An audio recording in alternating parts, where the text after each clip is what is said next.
ফাইজলামিরও তো একটা লিমিট থাকা দরকার ভাই, ফাইজলামিরও একটা লিমিট থাকা দরকার। দেখেন মানে ট্যুরে যাইতেছে আর লাইফ জ্যাকেট যে পরছে, লাইফ জ্যাকেট দেখেন ওর তো দুইটা হাত নাই, আমি ওগুলো নিয়ে হাসি। আসসালামু আলাইকুম, আশা করি সবাই ভালো আছেন। একটা বিষয় নিয়ে আসলাম আজকে। একটা জিনিস খারাপ লাগে মনের মধ্যে, কিছু মানুষে খারাপ মন্তব্য করে, কিছু মানুষে অমানুষের মতো ব্যবহার করে মানুষের সাথে। কিছু কথা না বললে হয় নাই। আপনারা অনলাইন জগতে যারা ইউটিউব, ফেসবুক চালান, মিরাজ আফ্রিজিকে আপনারা সবাই চিনেন। যাই হোক, বেটার দুইটা ডান হাত নাই,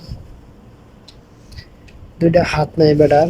যাই হোক, একটা ছবি পোস্ট করেছে, মানে সিফটি, পানিতে সিফটি একটা পোশাক পরেছে, সেই জন্য তাকে নিয়ে ট্রল করতেছে কিছু আবাল চুদা লোকগুলাই। কিছু বোঝে না, কিছু বোঝে না, সেইটা নিয়ে আবাল চুদারা অনেক তো বেটাকে নিয়ে ট্রল করে। এই যারা ট্রল করস, ওনার যোগ্যতা হয়েছিস তোরা? ওনার যোগ্যতা এখনো হস না তোরা। তাকে নিয়ে টল করে চিন্তা ভাবনা করে তোরা টল করিস, ঠিক আছে?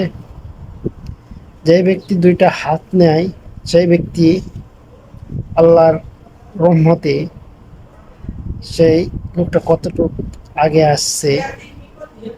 আর যারা টল করস, তাকে কি একটা টাকা দিছে? যদি সে সে নিজের পায়ে দাঁড়াইছে, নিজের অর্জন করেছি, সে নিজের পায়ে দাঁড়ায় এতটুকু আসছে। এই আবল চোদারা তোরা ট্রল করস, তোরা কি একটা দিছস বেটাকে? হ্যাঁ, আবল চোদারা কোনো সময় নেক্সট এসব লোক নিয়ে ট্রল করবে না, না বুঝিয়া, ঠিক আছে?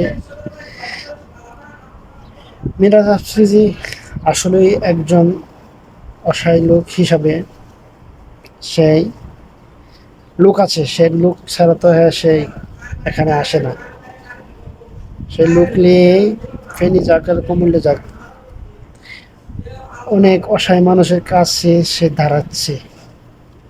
তা আমরা বা অন্য লোক তারা টল করস, তোরা কি আসছস? তোরা তো যাস নাই, 10 টাকা দিয়ে হেল্প করস নাই, যাস না কে? তো ওনাকে নিয়ে কোনো সময় টল করবি না, বাস। মানুষ মানুষের চিনতে হলে মানুষ মানুষের জন্য হয়। সে হাত নাই বিদায় সে পড়ছে, হ্যাঁ একটু হলো যেহেতু গেছে, ওর দলের সাথে গেছে, সেই তার দলের সাথে গেছে যাওয়ার জন্য নৌকায় উঠছে, এই জন্য সে সিফটিটা ব্যবহার করছে। তারা তা নিয়ে তারা টল করছে। নেক্সট টাইম কেউ তাকে নিয়ে টল করবে না, ঠিক আছে?